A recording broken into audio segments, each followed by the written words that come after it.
Chegando agora, porque passei o dia um pouquinho de dor de cabeça. E eu acho que é o óculos que esse não é apropriado para ler, né, assim. Então, boa noite. Chegando agora. Eu ia entrar mais cedo, mas houve imprevistos. Certo? Espera um pouquinho.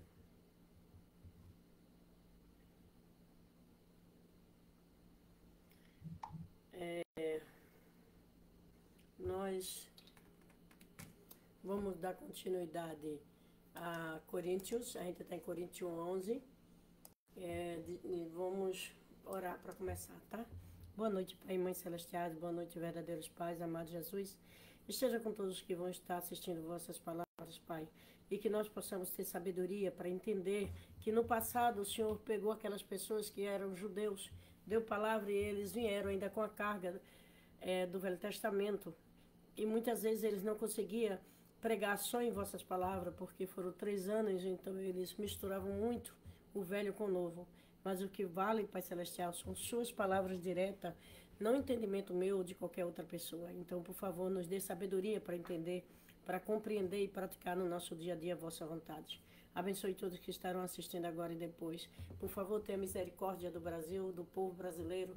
Protegei, Pai, o justo nos 3 poderes, tanto no poder legislativo, executivo e judiciário, nas 3 níveis, federal, estadual e municipal. Te peço que esteja com todas as forças armadas do Brasil, com os justos que estão nela, protegendo e protegendo suas famílias. Tanto no nível estadual, federal ou municipal, Senhor. Entrego todos em tuas mãos e, por favor, não desista do Brasil, porque vosso Filho ama o Brasil. Então, e nós amamos vosso Filho e o Espírito Santo substancial. Permita que nós possamos ser fortes para vencer a nós mesmos e todos os obstáculos. Te agradeço e te peço em nome do Santo Pai, Santo Filho e Santo Espírito Santo. Em nome de Jesus, nosso nome. Amém. Adiós.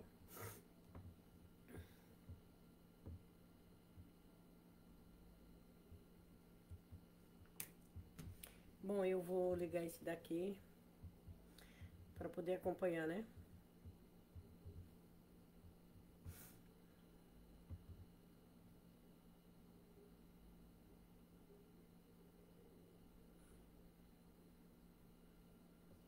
Eu vou deixar aqui. Prontinho. Vamos começar a ler? Hoje era maior um pouquinho.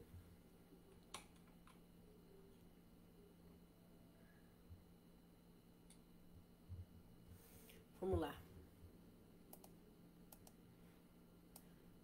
1 Coríntios, capítulo 11, versículo 1. Sede meus imitadores, como eu sou imitador de Cristo. Isso que Paulo falou é muito importante. Nós temos que ser imitadores de Cristo, imitadores dos verdadeiros pais. Acompanhar os passos e fazer os passos que ele nos ensinou, na base do caráter, da fé, da prática e do trabalho de testemunho constante, porque nós estamos na era da segunda vinda. Já estamos dentro da segunda vinda, ok? E ele continua, louvar. Isso foi na época de Jesus, lembrando que Paulo recebeu o testemunho de Jesus só espiritualmente. Jesus já estava no mundo espiritual. Louvai, irmãos, porque em tudo vos lembrais de mim e retendes os preceitos como vou-lhe entreguei. Ele está agradecendo a quem escreveu a ele, que ele não diz quem escreveu, mas ele está respondendo carta. A gente que tem que entender que Paulo aí estava respondendo às pessoas que provavelmente enviaram carta para ele e explicando a situação, uns que estava ruim, o que o povo está fazendo errado. Então ele vai repetir, e ele cita o Velho Testamento, porque o povo ainda estava nos costumes do Velho Testamento e não estavam seguindo completamente Jesus, ok? Então vamos lá. Mas quero que saiba que Cristo é a cabeça de todo homem e o homem é a cabeça de todas as mulheres. Isso daqui que ele fala, na realidade está no Velho Testamento e não no Novo Testamento, nas palavras de Jesus. Todo homem que ora ou profetiza tem a cabeça coberta, desonra em sua própria cabeça. Isso daqui também é do Velho Testamento. Ele está repetindo. Mas a mulher que ora ou profetiza com a cabeça descoberta, desonra sua própria cabeça, porque é como estivesse raspada. Entendeu? Então ele está falando de coisa que o Velho Testamento diz, nem Jesus disse. Então a gente tem que se basear sempre quando ele cita as palavras de Jesus ou os exemplos de Jesus, ou o que Jesus falou para ele, né? Portanto, se a mulher não se cobre com véu, isso também é do Velho Testamento. Tosqueia também, mas se a mulher causa indecente, tosqueia-se ou raspa a cabeça que põe o véu. Ou seja, se é indecente nem adianta, né? O homem, pois, não deve cobrir a cabeça, porque o homem é a imagem e glória de Deus, mas a mulher é a glória do homem, porque o homem não provém da mulher, mas a mulher provém do homem. Aí aqui embaixo ele já vai se contradizer, olha bem. Porque tanto o homem, esse é o entendimento certo, quanto a mulher foi criada por... porque também o homem não foi criado pela mulher, mas a mulher foi criada para o homem. Aí lá vem ele de novo, e aí você vai entender. Vou chegar lá. Portanto, a mulher deve ter sobre a cabeça o sinal poeiro, por causa dos anjos. Ó, todavia, agora sim, ele vai falar, ele estava respondendo questões do Velho Testamento. Agora ele vai falar a questão sobre o ensinamento que ele tem agora. Todavia, nem o homem sem a mulher, nem a mulher sem o homem. Nem a mulher sem o homem, é no Senhor. Ou seja, toda a honra vem todos os dois pertencem a Deus, ao Messias, aos verdadeiros pais. Porque a mulher provém do homem, e assim também o homem provém da mulher, mas todos vêm de Deus. Ou seja, tanto o homem como a mulher vêm de Deus. Apesar dele falar um pouco de provém, porque Jesus disse que... Jesus fala, né, que filhos e filhas de Deus. Ensinou tanto a mulher como o homem. Tinha uma discípula seguindo a ele. Tinham casas que também ele visitou que viraram lá igreja. Tem casa que era só de mulher, né? O marido é rico, ela continuou criando os filhos. Então ele cita os nomes das mulheres. Inclusive depois os discípulos continuam, como eu já li, seguindo e visitando. Então todos provêm de Deus. Isso é o recado certo, tanto homem como mulher. Quando Jesus falou que pegou da costela, é meio complicado explicar isso sem uma conferência completa. Então, quem quiser pode perguntar, você pode estar no exterior, no Brasil inteiro, a gente te diz onde tem uma sede que te dê as palestras e você compreende essa parte, tá bom? Julgar entre vós mesmos, é decente que a mulher ore e a Deus descoberta? Ele faz uma pergunta, então julga você, quer julgar, mas ele continua. Ou não nos ensina a mesma natureza que é desonrosa para ter cabelo crescido, os homens ter cabelo crescido? Ele está fazendo pergunta, porque naquela época os homens tinham que ter, né? Mas ter mulher cabelo crescido lhe é honroso, porque o cabelo lhe foi dado como véu. Ele está falando do Velho Testamento, está respondendo a carta. Mas se alguém quiser ser contencioso, criar discussão, porque os novos cristãos não estão seguindo mais o Velho Testamento, ele diz, né? Nós não temos tal costume, mas nem a igreja de Deus. Ou seja, que se você quiser discutir, discuta. Mas nós que estamos com Cristo, que é a igreja de Deus, era verdadeira, nós não temos esse costume. Então ele explica tudo sobre o Velho Testamento e quando chega aqui em 16 ele diz, nós não temos esse costume nem a igreja de Deus, tá certo? Eu espero que vocês entendam. Um minutinho só.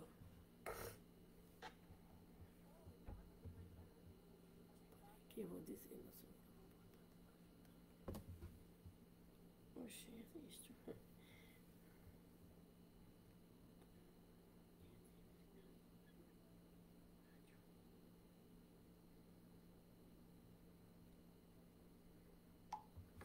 Eu falando com meu filho que está na Coreia.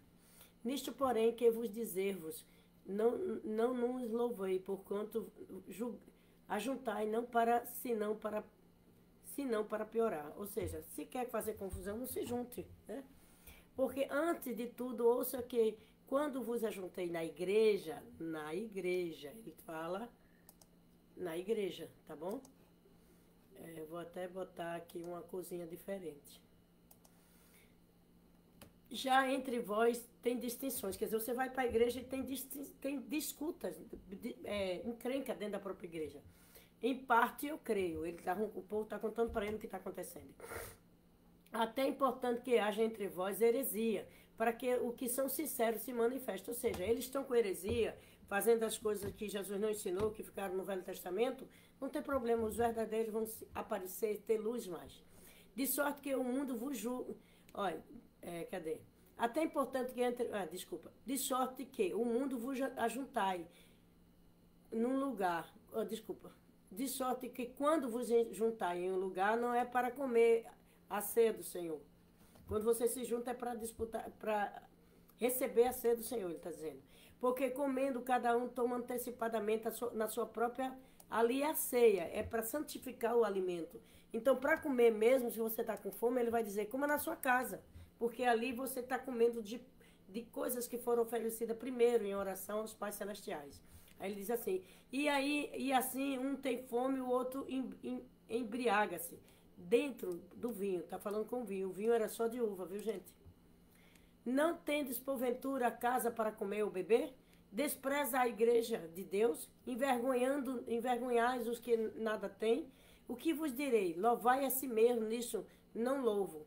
Ou seja, vocês estão fazendo essas coisas, bebendo e comendo antes de todo mundo, eu não louvo isso, ele diz. Né?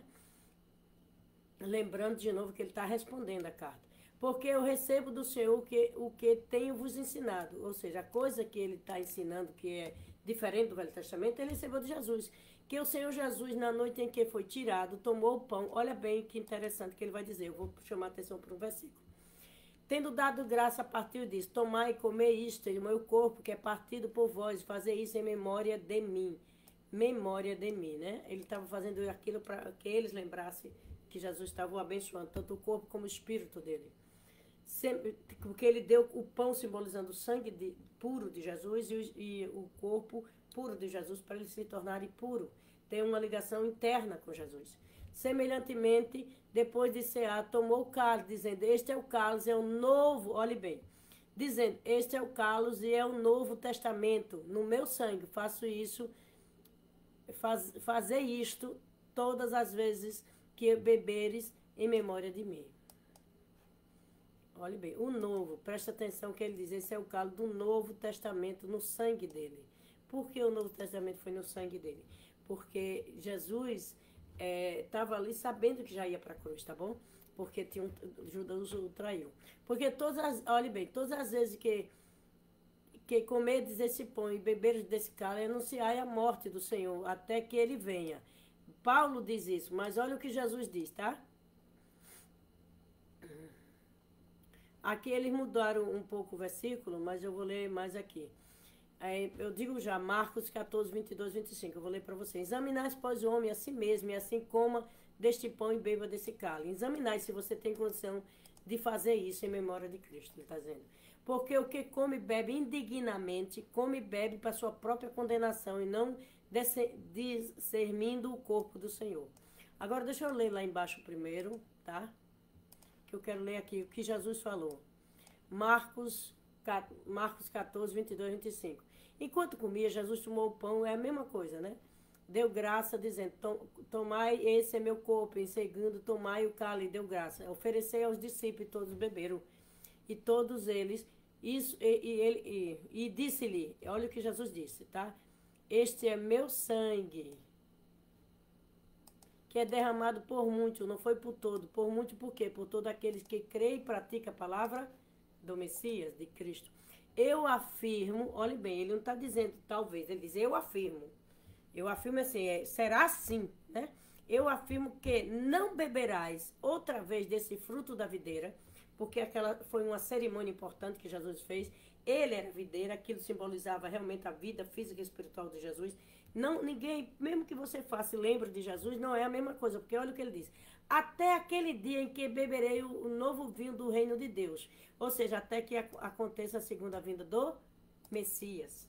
É isso que Jesus deixou bem claro. É isso que ninguém compreendeu. Vamos continuar.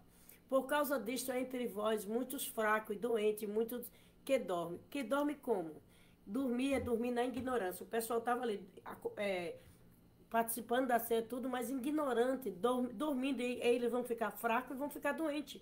Porque eles sabem da tradição de Cristo, sabem a tradição de Deus, e eles fazem diferente. Isso é o que Paulo está dizendo que começou a acontecer lá com quem era indigno e continuava querendo fazer as mesmas coisas. Aí ele diz, porque se nós nos julguemos a nós mesmos, não seremos julgados. Se você está se julgando o tempo todo, analisando se você está certo dentro das palavras do Pai Celestiais, dos verdadeiros pais, das palavras que Jesus deixou indicando tudo o que aconteceria na segunda vinda, e mesmo assim você faz tudo diferente, então você está se condenando. E ele diz, vamos nos julgar para que o mundo não nos julgue. Então nós temos que analisar nossas atitudes todos os dias. Não é para vigiar os outros, é para nos vigiar, para nós podermos verdadeiramente estar perante o Filho de Deus em pé na segunda vinda, tá ok? E ele diz, mas quando somos julgados, somos repreendidos pelo Senhor, para que não sejamos condenados com o mundo. Ou seja, quando você achar que está errado, então você vai pagar o preço, porque você está de Deus, você está dentro da lei. Quando você viola a lei, você paga. Isso, quando é por Deus, quando Deus deixa acontecer, deixa dentro do limite. Para o quê? Para que a gente não venha ter a condenação do mundo que não conhece e não pratica a vontade do Pai. Portanto, meus irmãos, quando vos juntai para comer, espera uns pelos outros. Olha, outra educação. O povo comia correndo na frente. Poxa, se é uma cerimônia, se está em oração, todo mundo tem que comer junto. Como eu disse, é sagrado aqueles alimentos que estão ali. Porque ele participa daquela oração, ele participa de uma leitura, ele participa de um cerimonial para com Deus. Certo? Então, tem que todo mundo fazer isso junto. Se tiver com fome, come antes em casa. Porque ali é o quê? É como uma ceia sagrada.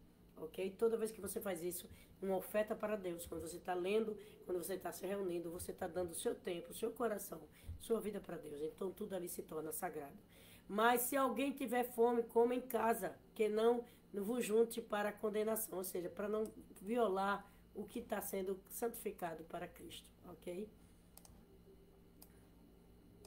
Deixa eu apertar aqui, tirar daqui. Minutinho só.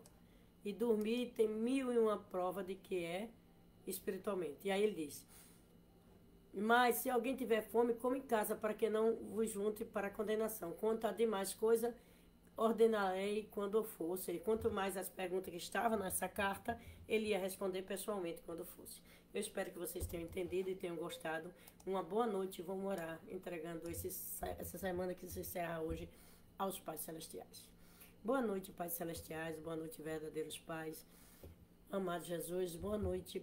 Permita que nós, conhecendo o vosso filho e vossa filha, o terceiro Adão e a primeira Eva sagrada que está sobre a terra, Pai, possamos nos tornar exemplo para a pessoa e lutar e nos julgar todos os dias, se nós estamos adequados para permanecer do vosso lado e fazer a oferta de oração, de reunião e das comidas na nossa casa, nos nossos encontros.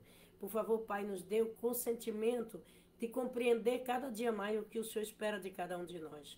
Que nós possamos anunciar um mundo que tem esperança, apesar das mídias estão fazendo terrorismo psicológico. Nós temos a voz e sabemos que esse mundo não vai ser destruído porque existe um dono verdadeiro e que é o Messias, Pai, a segunda vida do Messias, o terceiro Adão e a terceira Eva já está sobre a terra. Então, por favor, dê esperança ao coração daqueles justos que estão desesperados. Dê esperança porque o Senhor não vai abrir mão, Pai, dos justos, onde quer que ele esteja, seja no Brasil, na Coreia do Norte, no Japão, na China, onde ele estiver. Eu sei que o Senhor vela por cada um deles que está agarrado na fé e na prática dos vossos ensinamentos. Por favor, abençoe todas as pessoas que estão aqui. Não deixe, Pai, nenhum cristão se perder com os vícios do mundo, mas que eles acordem para os princípios e para a hora que é chegada, como já avisava, que quando vir rumor de guerra, pai contra filho, filho contra pai, não seria só isso, teria coisas terríveis, mas ele diz, quando tudo isso acontecer, ele estará à porta, ou seja, já estará na terra. Por favor, abra nossa mente e nosso coração para nós não perdermos nosso tempo com coisas mundanas, com coisas perdidas, que nossa esperança e nossa fé esteja verdadeiramente em vosso Filho e vossa filha, no Espírito Santo substancial, em vosso Filho. Então, Pai, a segunda vinda se concretiza com a realização do que o Senhor queria em Gênesis, um Adão perfeito e uma Eva perfeita. Bondoso Pai, muito obrigado por nós estar vivendo essa era de ouro, onde tudo acontece, mas estamos sobre vossa proteção e bloqueio. Que todos os que estejam justos possam estar assim. Que o Senhor tome posse do mundo e da nação, porque te pertence, o Senhor é o dono legítimo e vossos filhos deram condição para isso acontecer. Pai Celestiais, esteja aqui com cada um de nós agora, que entregamos essa semana em vossas mãos e que amanhã possa abrir na vossa presença e que nós possamos sempre estar orando a vós, pedindo que o Senhor esteja cada dia conosco, que nós possa ser aquilo que o Senhor espera, nos capacite para nos tornarmos filhas e filhos vossos. Te peço que nós possamos vencer a nós mesmos, nossas naturezas, nossos defeitos, que são chamados natureza decaída, os defeitos de caráter, os defeitos de prática, para que nós possamos amar um ao outro e ser mais forte do que nossa língua, do que nossos pensamentos. Te peço que abençoe cada um agora e os que vão assistir depois. Em nome do Santo Pai, Santo Filho e Santo Espírito Santo, em nome de Jesus, em nosso nome. Amém. Adiós. Muito obrigada e, se Deus permitir, até amanhã.